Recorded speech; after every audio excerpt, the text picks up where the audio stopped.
আসসালামু আলাইকুম। হ্যালো দর্শক, আমরা যারা বিদেশ থাকি তারা বিদেশ থেকে দেশে এসেছেন। আসার পরে আপনি মনে ভাবতেছেন বা বিদেশ থাকা অবস্থায় ভাবতেছিলেন যে আমি খামার করব।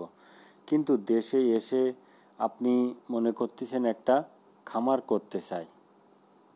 কিন্তু আপনার খামার করতে হলে আপনি দেশে আসুন, এসে দেশের আবহাওয়াটা আগে দেখুন, ভাবগতি দেখুন, আপনার গ্রামে কতটুকু দুধ চলে, কি ফ্যাটানিং চলে, সেটি আগে ঘোরাঘুরি করুন। তা না করে আপনি ওই দেশে থেকেই আপনি দেশে যে কোনো একটা লোক নিয়ে খামার শুরু করেন, যে কত বড় একটা সর্বনাশ আপনারা করেন। কেননা আপনার কষ্টের অর্জিত টাকা এইভাবে নষ্ট করবেন না ভাই। কেননা একজনের উপর দিয়ে খামার কোনো দিন টিকে রাখা সম্ভব না। এই জন্যই বলবো, আপনি দেশে আসেন, এসে আপনার এলাকায় আপনি ডেইরি খামার যদি মনে করেন ডেইরি খামার করব, তাহলে আগে দেখেন আপনার এলাকায় 1 লিটার দুধের দাম কত, এবং সেটা আমি ভালোভাবে সেল করতে পারবো কি পারবো না, বা আমি পার ডে 50 লিটার দুধ উৎপাদন করব, সেটাও সেল করতে পারবো কি পারবো না, সেটা অবশ্যই আগে জেনে শুনে নিতে হবে। তা না হলে লসে পড়বেন ভাই, এটা সঠিক কথা বলছি। কোনো দিনই কারোর উপরে ভরসা করে খামার ধরে রাখা সম্ভব হয় না। আমরা মনে করি যে আমি আমার ভাই দিয়ে করব, না, এটা মোটেও করবেন না ভাই। আপনার ভাই দেখবে কিন্তু সেইভাবে দেখবে না। মনে করেন আমার সালাদ দিয়ে করব, তাও হবে না। আমি বলবো আপনি যতক্ষণ পর্যন্ত দেশে না থাকতে পারবেন ততক্ষণ পর্যন্ত বলবো আপনি খামার করেন না। আপনি যদি মনে করেন আমি একদম একবারই দেশে চলে এসেছি, তাহলে আপনি এসে আগে এলাকা ঘুরুন ফিরুন, তারপরে আপনি খামার করার চিন্তা ভাবনা করুন। কেননা ডেয়ারি খামার এত সহজ না ভাই। আমরা মনে করতেছি যে বা ভিডিও দেখতেছি যে এত মাসে এত টাকা দুধ বিক্রয় করতেছে। ভাই, অত সহজে দুধ বিক্রয় করি না, অনেক কষ্ট করে দুধ বের করতে হয়। 1 লিটার দুধ বের করতে যে কত কষ্ট করতে হয় ওদের পিছনে, যাদের খামার আছে তারাই জানে।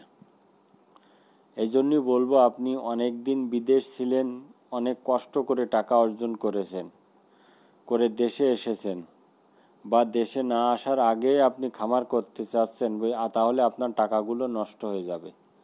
কিন্তু আমি বলবো যে আপনি দেশে আসার পরে 2 মাস 3 মাস 4 মাস আগে ভাব দেখুন, আপনি একটা ট্রেনিং গ্রহণ করুন। ঘাস কিভাবে লাগাতে হবে, একটা ইঞ্জেকশন কিভাবে দিতে হবে, গাভীর জ্বর আসলে কি করতে হবে, কিছু কিছু জায়গা ঘুরুন, দেখুন, খামার পরিদর্শন করুন। তারপরে আপনি খামার করার চিন্তা ভাবনা করুন, এর আগে না। কেননা আপনি বিদেশ গেছেন, দেশের সমস্যা ছিল, আপনি বিদেশে গেছেন, অর্থ উপার্জন করেছেন, টাকা উপার্জন করেছেন, করে আপনি আমাদের দেশের অর্থনৈতিক চাকা ঘুরিয়েছেন আপনারা সবাই। সেজন্য বলবো যে আপনার টাকা এভাবে নষ্ট করবেন না। আপনার কষ্টের অর্জিত যে টাকা এভাবে নষ্ট করবেন না। আপনি দেশে এসে তারপরে খামার করার চিন্তা ভাবনা করুন, এর আগে নয়। অনেকে অনেকভাবে বলতে পারে, কিন্তু আমি ওইভাবে বলবো না যে আপনি কারোর দিয়ে খামার শুরু করুন, আমি ওইভাবে বলবো না।